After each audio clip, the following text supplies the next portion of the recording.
In the last century of the Republic, the political hegemony that Rome had established across most of the Mediterranean world nearly broke up into chaos, and Rome nearly lost the empire it had only just established. In the end, she pulled through, surviving intact but at the cost of her republican institutions. Following the destruction of Corinth and Carthage, the Roman Republic had won an empire, but it wasn't structured as an imperial state. At this stage, it was still a conquest state whose political institutions were geared more towards constant warfare than actual imperial governance.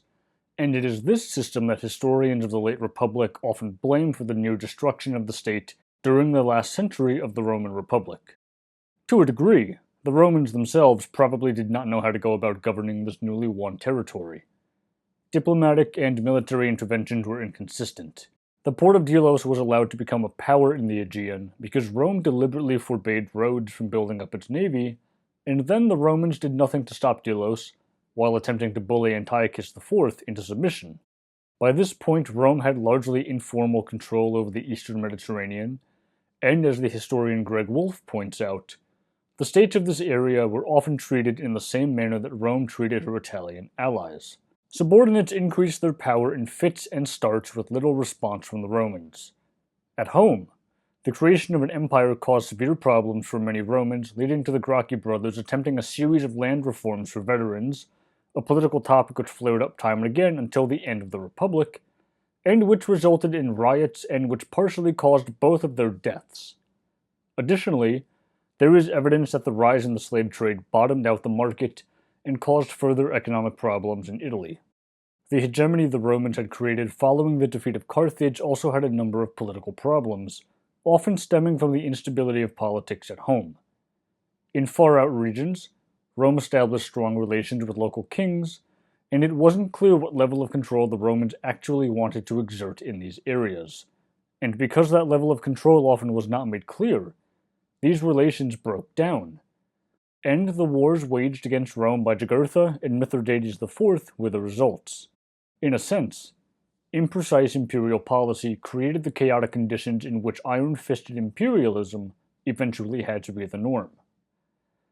The Mediterranean was not a closed system, and because enemies like Jugurtha and Mithridates drew resources from areas outside the Mediterranean Sea, it was, in part, an attempt to gain control over these resources that Roman armies campaigned so deep into places like the Near East and mainland Europe, where they encountered Celtic and Germanic peoples who were in nearly every way able to match the Romans.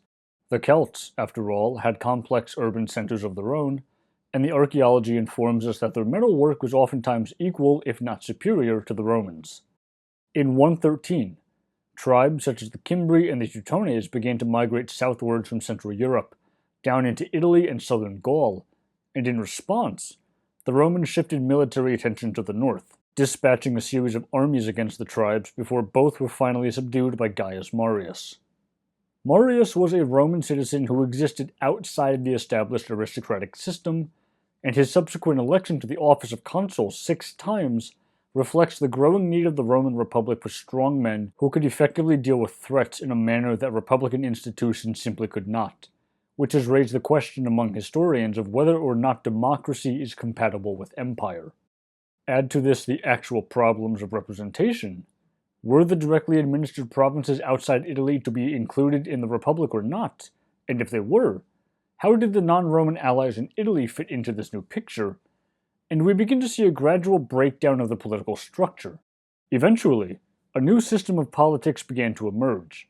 The Roman Senate and other republican institutions were still there, but numerous senators and other prominent politicians began to go by a new descriptive name, the populares.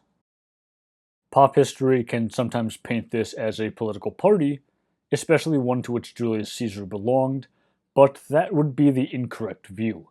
At one point it was thought that this was indeed the case, but coherence was brought to the study of the end of the Roman Republic with the scholarship of Ronald Syme, arguably the most important scholar of the Republic working in the 20th century, who made it exceedingly clear that the populares, and by extension their sometime opponents, the Optimates, while they did have something maybe resembling an ideological dimension, really were extremely loose groupings of people with somewhat similar goals but they rarely cooperated with each other.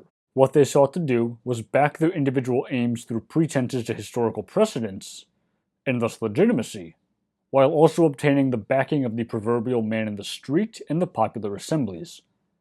Many of these men stood as tribunes of the people and instituted a secret ballot, which transformed what had been a minor office into a pulpit to push through reforms. And what united them all was the willingness to employ radical legislation to solve the crisis which the acquisition of empire had brought to the Roman Republic. They also used a new weapon, one which had not really been seen before: political murder. Eventually, dealing with the empire meant dealing with the status of Rome's Italian allies, because as the Italian peninsula was reformed to absorb the glut of veterans from constant wars and from the increased trade in slaves, Italians were forced off their land or otherwise abused. In 91 BC, the politician Marcus Livius Drusus proposed granting the Italian ally citizenship, and for this, he was killed. This appears to have been the spark which ignited the social war, which saw the Italians rise against Rome, for reasons historians still are not completely clear on, for about 4 years. Mithridates IV of Pontus took the opportunity, while Rome was distracted, to attack Roman territory in Asia Minor, but his hopes were dashed when he was defeated by the Roman general Sulla. After brokering peace, Sulla returned to Italy and marched on Rome with an army, determined to put an end to the radicalism of the populares.